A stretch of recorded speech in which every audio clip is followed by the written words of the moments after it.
এটা নিয়ে আর কি করবো, এটা ছিঁড়েই গেছে, এটা আর বোঝা বই আমার লাভ নেই, এটা ফেলেই দিই।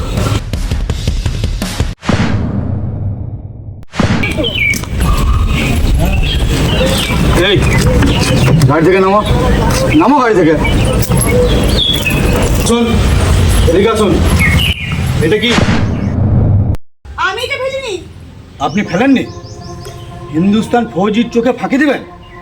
আমি মানছি যে আপনি পতাকাটা ফেলেননি, কিন্তু আপনি উঠাতে তো পারতেন। ও ফৌজি, বেশি জ্ঞান দেওয়ার চেষ্টা করবেন না, নিজের যোগ্যতায় নিজে থাকার চেষ্টা করবেন, বুঝতে পেরেছেন? আমি আমার নিজের জায়গাতেই আছি। আমার সামনে কেউ যদি আমার দেশীয় পতাকায় অপমান করে, তার চোখটা আমি উপড়ে ফেলে দেবো। আমি ফৌজি বলে যে এই পতাকার দায়িত্ব আমাদের তা নয়, এটা হচ্ছে ভারত মাতার পতাকা। এর দায়িত্ব প্রত্যেক ভারতবাসীর নাগরিকের। অতএব এই পতাকাটা আপনি উঠাতে পারতেন। আরে জান তো না, আর এরকম কত দেখেছি দেশভক্তি, জান জান জান। কি বললেন? আহ! আপনি ফৌজি দেখেছেন, আমার মতো ফৌজির পাল্লায় আপনি পড়েননি।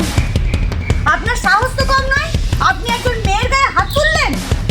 মেয়েকে মারিনি, একটা অসভ্য বদমাশ মেয়েকে মেরেছি, যে তার জাতীয় পতাকাকে অপমান করে।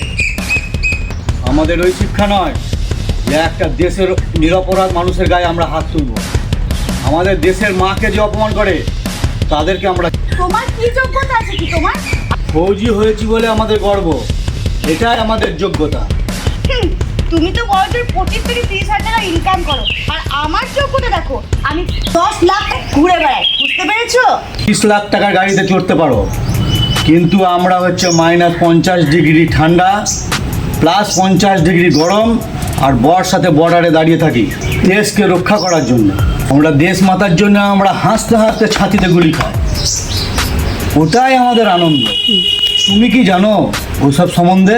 তুমি কি জানো দেশকে ভালোবাসার উপলব্ধি? তুমি তো দেশকে ভালোবাসতেই জানো না। শোন, তুই তো আমাকে একটা থাপ্পড় মারলি আর অনেকক্ষণ ধরে একই জায়গার মধ্যে দাঁড়িয়ে বকবক করলি, আর আমি যদি তোকে 10টা থাপ্পড় না মারতে পারি না, তো আমার নামও মানতি নয়, ওটা মাথায় রেখে দিস। শোন, আমার দিদি না এই এলাকার ডিএম আছে, বুঝতে পেরেছিস তো? আমি আমার দিদি যদি একটা কল করি না, তো তুই দেখি কোথায় যাস আর তোর চাকরিটা বা কোথায় থাকে, বুঝতে পেরেছিস? তুই কিন্তু কোথাও যাবি না, এখানে দাঁড়িয়ে থাকবি। আমি এক্ষুনি দিদিকে ফোন করে ডাকছি। শুনো, মাথায় গুলি খাওয়ার লোক আমরা, তুমি আমাদেরকে থাপ্পড়ে ভয় দেখাচ্ছ? যাও তোমার ডিএম দিদিকে ডেকে নিয়ে আসো, দেখি ও দেশকে বেশি ভালোবাসে না ওর বোনকে বেশি ভালোবাসে। এই দাঁড়া, তুই এখানে চুপ করে দাঁড়িয়ে থাক, তোকে না আমি আজকে তোর মজা দেখাচ্ছি, বুঝতে পেরেছিস? চলে এসেছে। আসো দিদি, আসো, তাড়াতাড়ি আসো। দেখো দেখো, ওই লোকটা আমাকে কেমন মারলো। চলো, তুমি এর প্রতিবাদ করবে, চলো। আসো দিদি, আসো, আসো বলছি। দিদি আয়, দেখি আয়। দেখ, এই লোকটা আমাকে আজকে এক থাপ্পড় মেরেছে, তুই এর পাল্টা জবাব দে ওকে। কটা থাপ্পড় দিয়েছে তোকে? একটা থাপ্পড় দিয়েছে, তাও খুব জোরে রে।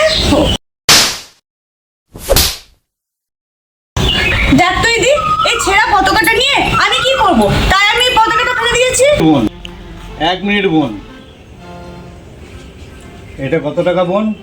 100 টাকা। এবার 100 টাকা।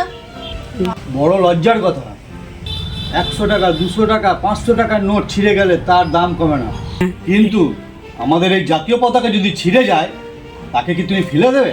বাহ, তোমার বড় লজ্জার কথা যে তোমাকে এই পতাকা সম্বন্ধে বোঝাতে হচ্ছে।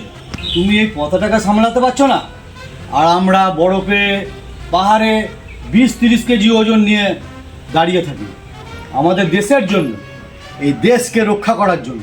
ঠিক আছে, আমি বুঝতে পেরেছি আমি কি ভুল করেছি, সরি, আমি দুঃখিত তার জন্য, পারলে আমাকে ক্ষমা করে দেবেন।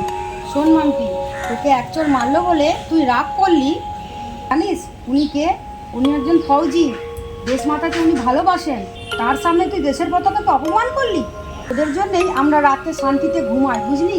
এই দেশ মাতাকে বাঁচাবার জন্যে, দেশকে বাঁচাবার জন্যে ওরা রাত দিন এক করে কোথায় পড়ে আছে, কোথায় জঙ্গলে পাহাড়ে নদী, ওদের কোনো ঘুম নাই, আর তাদেরকে তুই সেই পতাকাকে তোর অপমান করবি, ছেড়ে দেবে সে? ঠিকই বলেছো দিদি, আমি সত্যি বুঝতে পারিনি, আমি খুব বড় ভুল করেছি।